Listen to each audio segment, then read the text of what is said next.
If you have your Bibles open, it will be Matthew chapter 5, verse 8. We will be camping out there. We will be talking about what it means to be blessed are the pure in heart. And I got to tell you, this lesson kind of evolved after a class I gave. We had a winter retreat a couple of months ago, and we were studying all the Beatitudes. We had a number of different speakers there, and I was assigned, Blessed are the pure in heart. And it got pretty good reviews, so I want to present it to you guys as well because it's very impactful for my life, and so I hope it will be impactful to you. Ooh, all right. Most of the time whenever I teach a Bible class or something like that, usually I have some discussion questions that I like to have to try and get the mind rolling. We're a little bit of a bigger group and I don't have that much time, so we're not going to go through a rousing discussion with each other, but I do want to put some questions in your mind as we study this text just to kind of get the mind reeling, all right? So the first one is, do you ever act differently to get people to like you? I have a story about this. I have an older brother, and he is a really big sports guy. And I am super not a sports guy. And so anytime I know that I am going to be talking with him or hanging out with him, I will turn on ESPN for like 30 minutes and just sit in front of the TV and try to memorize all the facts that I can. That way when I have a conversation with him, I can be like, can you believe that guy threw the ball at the game that he plays or whatever? And that's just a tiny tweak in my personality that I use to sometimes have a conversation with someone. And that's not really what I'm talking about, but what I'm talking about is do you ever act almost completely differently based on the group that you are in? I know for some people, you have work friends and you have church friends. If those two groups were ever to meet each other, would they be surprised at who you are? Next, do ends always justify the means? Or in other words, does it matter how you do it as long as the outcome is good? I presented this question to some of the youth, and as you can imagine, their answers were interesting. Just to give you an example, I took a philosophy course in college, and one of the philosophy problems that we were supposed to work out is, say you're a doctor. You're a doctor and you have 5 patients, each needing a different organ. You have one guy who needs a brain, one guy who needs a heart, one guy who needs courage. Little joke. So they all need different organs. And you have one guy, another patient, who is completely healthy. Is it okay to kill that guy, harvest his organs, and give it to your 5 patients? That was an actual problem that we had to discuss in philosophy class. Because, you have a net positive. You only killed one guy but saved 5. That's a net 4 lives. Is that permissible? Hopefully as a Christian you can say, no. That's what we call murder. Fairly big no-no in everywhere. But that's one of those things where do the ends always justify the means? And I think as a Christian we can usually say no, but in our world today, sometimes that question is a little bit trickier. Hence the philosophy question was we were supposed to tackle that. And I was like, I can waste 2 seconds on that and be done. But in the world, it's a little bit trickier. And next, which is more important? Motivations or actions?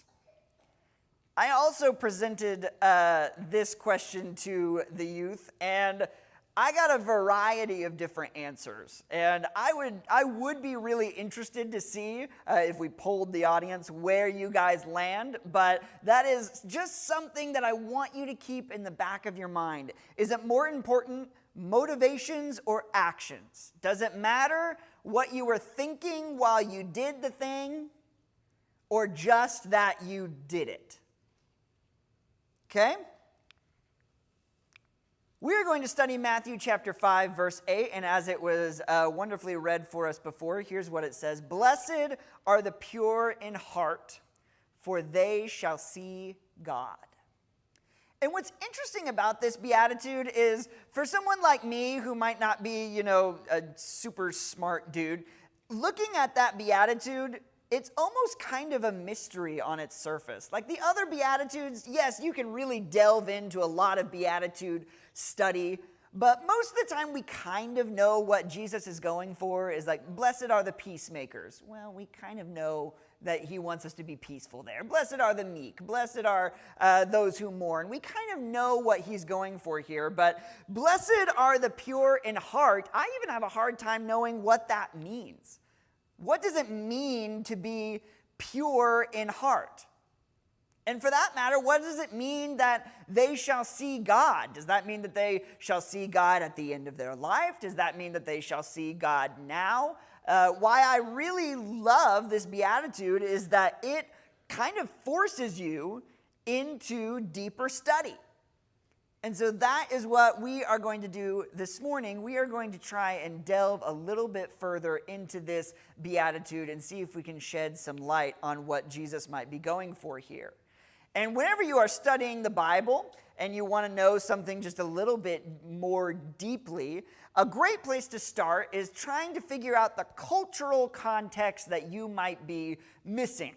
The Bible was written in a different time, in a different culture, and so it's important to try and know exactly what that culture might have been thinking whenever those words were said. And the biggest thing that I want to focus on is what it means whenever we say the heart. Because in Hebrew culture, the heart might not be what we envision. For example, in Hebrew culture, the heart encompassed a lot about a person. For instance, the heart was where thoughts were kept, where we feel emotion, and interestingly, where choices originate.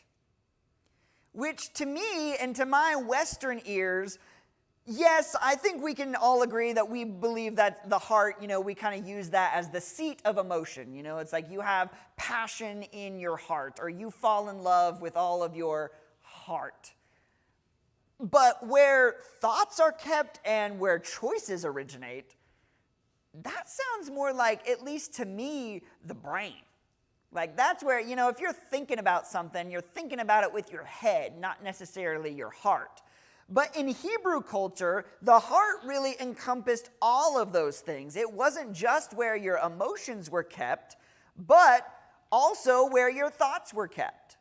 It had double duty, if you will, that it was trying to do the work of the brain and what we would consider the heart. Which means that whenever Jesus says, blessed are the pure in heart, we might be cutting him short by not understanding that the heart encompasses a little bit more than we might think.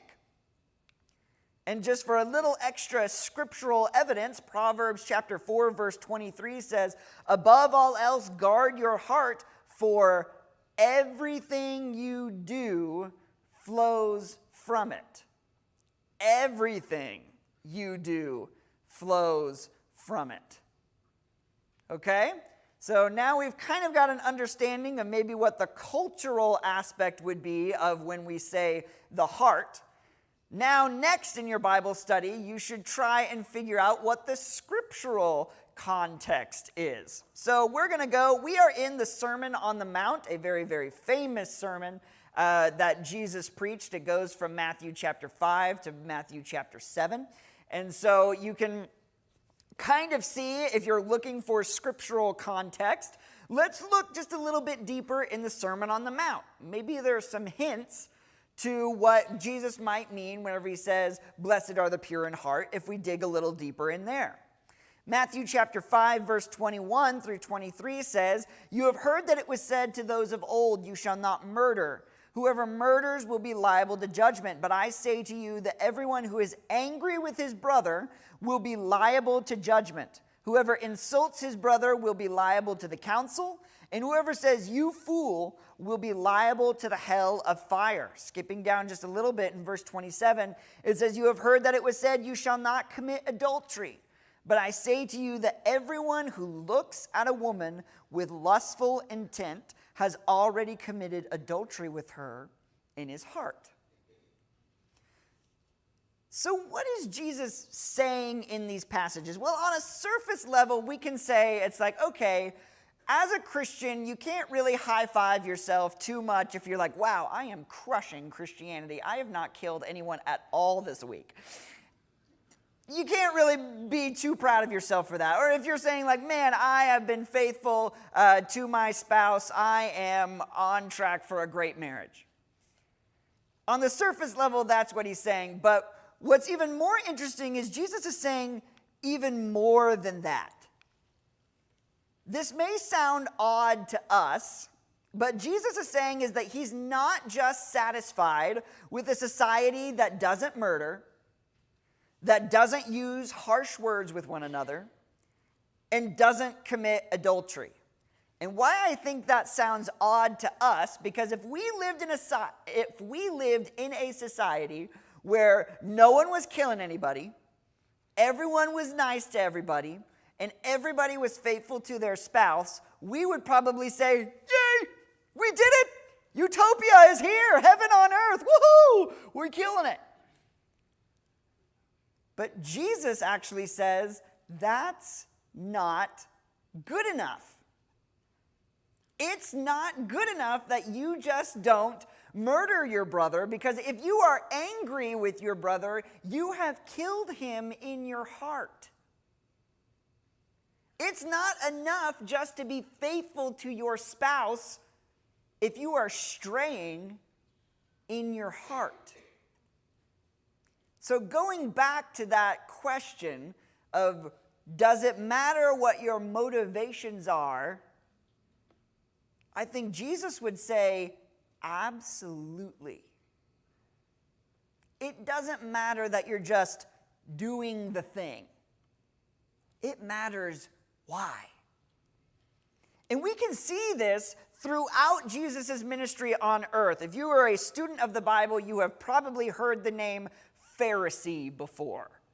And Pharisees struggled with this mightily. Because on the outside, they looked good. They had a very strict interpretation of the law, and they held on to it. In fact, everyone kind of thought, like, man, the Pharisees are the cream of the crop. And we're going to get into some verses that kind of criticize them a little bit. But what I want you to get at is that, why would the Pharisees do that? The question that I'm going for is, how can you stay away from those things? How can you not be a murderer? How can you be faithful to your spouse and not be pure in heart? And I'll give an example of the last time I gave this lesson. I asked the youth group, what is stopping you from killing someone who annoys you? And and it's so funny, it was one of my shyest girls in all the world, then shouted out, prison! And I was like, okay, now we know that the only thing keeping you from a killing spree is getting caught. We'll need to check on that later. But she brought up a great point. And that is that sometimes we do things that look good on the outside because we don't want to have to suffer the worldly consequences for those actions. If I go out and kill someone who annoys me, I might get caught, and I'm not that good of a lawyer anymore. If I am unfaithful to my spouse, that can come with huge social and sometimes monetary consequences for me. And sometimes that's what's stopping us from doing bad behavior instead of the fact that we love God. Sometimes our motives are in the wrong place. And I'll give you an even more personal example. Whenever I was about to go into the ministry or was thinking about coming into full-time ministry, I wanted to get some more information, so I asked another minister who I greatly respect. I said, it's like, what are the pitfalls of ministry? What should I be on the lookout for? And he, looking back, had some incredibly wise words that he gave me. He said, you're always going to have your critics. You're always going to have those people that don't really like the way you preach or don't really like the way you organize things, and you should be prepared for that. But the biggest pitfall that preachers tend to fall into, or ministers tend to fall into, is actually your fans. It's actually those people that tell you you can do no wrong. Because instead of preaching the truth, sometimes you can start preaching to the crowd. Instead of trying to edify them spiritually, you are looking for the backslaps at the end of a sermon. And that's dangerous because on the surface, I think we can all agree, if you get up in the pulpit and preach the truth, that is objectively a good thing that you're doing. But if your motivation is wrong, if I'm up here just to hope that you guys say good job, or I'm up here to get the fame and glory that comes from this pulpit at the Choctaw Church of Christ, I should sit down. I hope that was for the point and not for you should sit down. And that's a pitfall that ministers can come into, and that's a pitfall that we can all come into. If you are here today at worship so people can see you here today at worship, go home. Because we need to check our motivations. A great test for this is how you deal with secret sin. I'm sorry to say that secret sin plagues our brotherhood. And because we look at it as something that I just don't want to get caught. My secret sin is I need to hide it. I need to make sure no one finds out. And if that is how you deal with secret sin, I would ask you to really look into your heart and say, what is my motivation here? Because if you are not striving to battle that secret sin, but instead are just trying to hide it, your motivation might be wrong.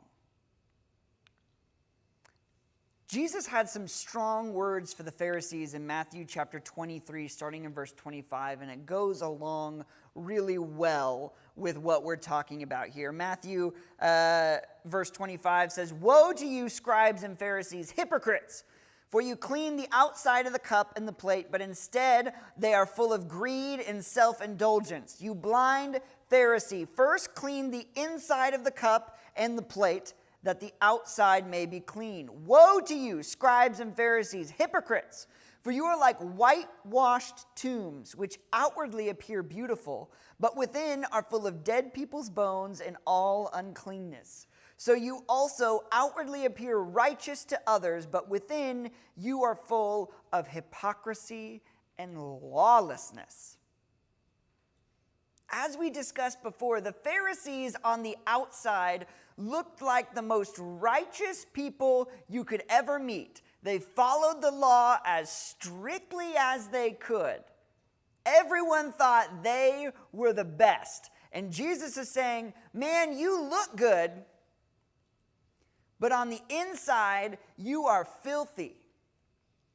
You look like a beautiful tomb, decorated and pretty, but you are dead inside.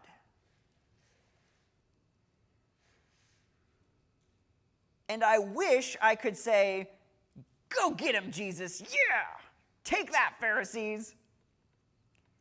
But I could just as easily put my own name in there. Woe to you, Garrett.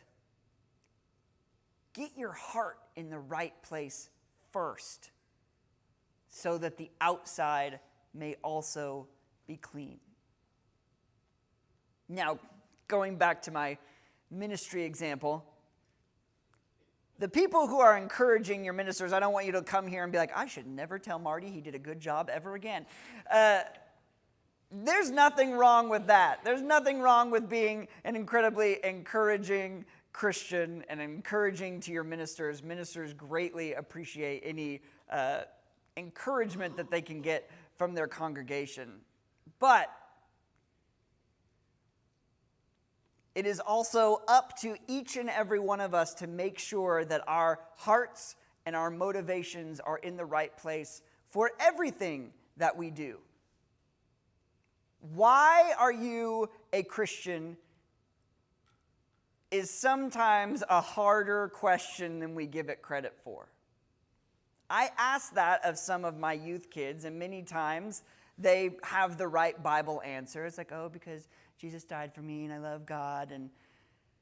But every now and then you'll get that honest kid and they'll say, because if I'm not here, my parents will get mad. And for some of us, it's the same. If I'm not here, I know I'm going to get a text. If I'm not here, someone's going to call me and say, where were you? So I might as well show up. Or all my friends are here, and, I really like the fact that we get to go out to lunch afterwards, so I'll show up. Don't be the whitewashed tombs of the 21st century. Be here because you love God and love others. The next, as we run out of time, the next portion, and I promise we'll go through this a little bit more quickly. For they shall see God. And I think this has two primary applications, and I think sometimes we can get stuck on the first one and say, did it, great Bible reading. But I also want to go down to the second point. First off, the primary application is probably in the traditional sense that they will see God, that if you have pure motivations and you live your life in the purity of heart that God demands, then you will see him at the end of your life. But, did that mess up? Oh, no, just for me. Okay, but the second application is I believe that if you have a purity of heart, if your motivations are in the right place, you will see God now, today. The pure in heart see God and his image bearers here on earth. They experience him in times of service, prayer, and worship. If your heart is in the right place, you will have seen God at work today. You will see him in your worship. You will see him when you serve your brother. You will see him whenever your brother serves you. James 4:8 says, draw near to God and he will draw near to you. Cleanse your hands, you sinners, and purify your hearts, you double-minded. What that verse says to me is that as we draw nearer to God, God is constantly trying to get nearer to us. As we have one hand grasping out for him, he has another grasping out towards us. And that is a great God to serve. One that is consistently drawing near to us as we draw near to him. And that is good news.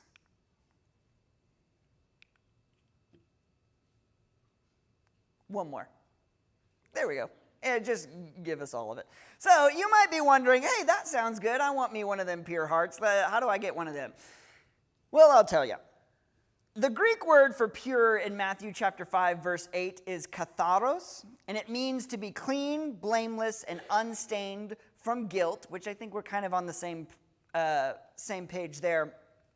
But interestingly, it can also refer to that which is purified by fire or by pruning.